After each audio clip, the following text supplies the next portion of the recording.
সংখ্যার হিসেবে ১০৪ দিন, যে সময় বদলে গেছে প্রেক্ষাপট, পাল্টে গেছে পরিস্থিতি। সাকিববিহীন টাইগারদের টি-20তে নতুন যাত্রা শুরু। প্রশ্ন তবে সেখানে কেমন হবে বাংলাদেশের একাদশ? শ্রীমান্ত মাধবরাও সিনথিয়ার ঘরোয়া লিগের ইতিহাস বলে এই উইকেটে বয় রানের ফোয়ারা। তবে ম্যাচটির আগের দিন তাওহিদ হৃদয় সংবাদ সম্মেলনে জানিয়েছেন, উইকেট দেখে মনে হয়েছে স্লো অ্যান্ড লো, তাই তো তার প্রভাব পড়তে পারে একাদশেও। ওপেনিং স্লটে পারভেজ হোসেন ইমন নাকি তানজিদ তামিম, এই মুহূর্তে এটাই এখন বড় আলোচ্য। তবে গেল 3 দিনের অনুশীলন দেখে এটা বোঝা গেছে, ওপেনিংয়ে হয়তো শেষ পর্যন্ত লিটনের সঙ্গী হতে পারেন তামিমই। নিজের ফর্মে আছে কার্তিক, তবুও শান্ত অটো চয়েস।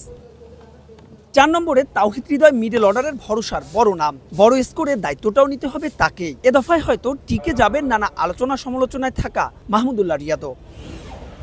ব্যাটিং গভীরতা বাড়াতে খেলানো হতে পারে জাকের আলী অনিককে। তবে সবশেষ বিশ্বকাপে তার মন অদ্ভুতরে ব্যাটিং অ্যাপ্রোচের পর তাকে নিয়ে দৌড় টানায় টিম ম্যানেজমেন্ট। সাথে মেহেদি আর মাহিদি, দুজনের মধ্যে এগিয়ে মিরাজ। 8 রিশাদ হতে পারেন এ ম্যাচে ক্যাপ্টেনের তুরুপের তাস। ভারতীয় ব্যাটসম্যানদের মধ্যে 8 জন ডানহাতি, সে বিবেচনায় রাকিবুলের কথা শোনা গেলেও গোয়ালিয়রে হয়তো শেষ পর্যন্ত দেখা নাও যেতে পারে এই লেফট আর্ম অর্থোডক্স স্পিনারকে, কারণটা 3 পেসারকে জায়গা করে দেয়া। টাইগারদের পেস বিপ্লবে অন্তত সংক্ষিপ্ত সংস্করণে তানজিম সাকিবের জায়গা নিশ্চিত। অভিজ্ঞতা আর উইকেটের বিবেচনায় খেলবেন মুস্তাফিজও, শরীফুল নাকি তাসকিন, এ নিয়ে কিছুটা দ্বিধায় টিম ম্যানেজমেন্ট।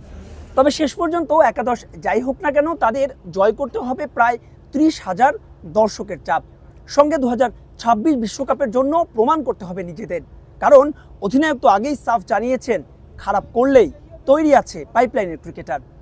মাহবুব রিমন, সময় সংবাদ, গোয়ালিয়র, মধ্যপ্রদেশ, ভারত।